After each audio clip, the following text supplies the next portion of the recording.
Abasessaloniika Essuula 3.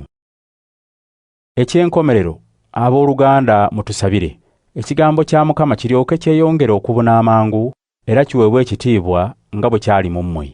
Era mutusabire tuwone abantu aboonoonyi era ababi, kubanga okukkiriza si kwa bonna.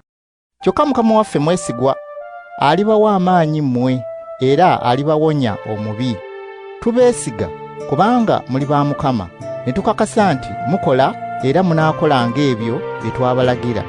Mukama aluŋŋamye emitima gyammwe mu kwagala kwa Katonda n'okugumiikiriza kwa Kristo.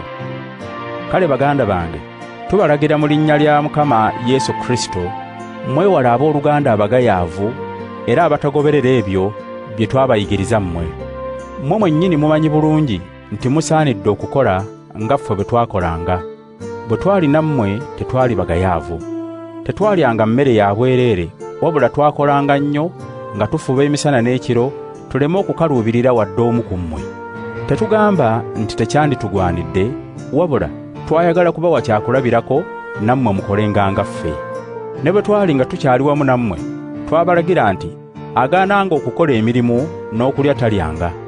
Twawulira nti abamu mu mmwe bagayaavu, tebakola mirimu wabula okweyingiza mu bya bannaabwe. Ab'engeri eyo tubalagira era tubabuulirira mu linnya lya Mukama waffe Yesu bakolenga emirimu nga bakkakkamu bafune kye balya. Abooluganda, temukoowanga kukola bulungi. Bwe wabangawo agaana okugoberera bye tugamba mu bbaluwa eno, mumugenderere era muleme kukolagana naye alyoke akwatibwe ensonyi. Kyokka temumuyisanga omulabe, wabula mumulabule nga muganda wammwe. Kale Mukama waffe yennyini nannyini mirembe abawenga emirembe bulijjo buli we mubeera. Mukama abeerenga nammwe mwenna. Nze Pawulo, okulamusa kuno nze nkuwandiise ne nteekako omukono. Ako ke kabonero akalaga buli bbaluwa gye mba mpandiise. Bwe ntyo bwe mpandiika.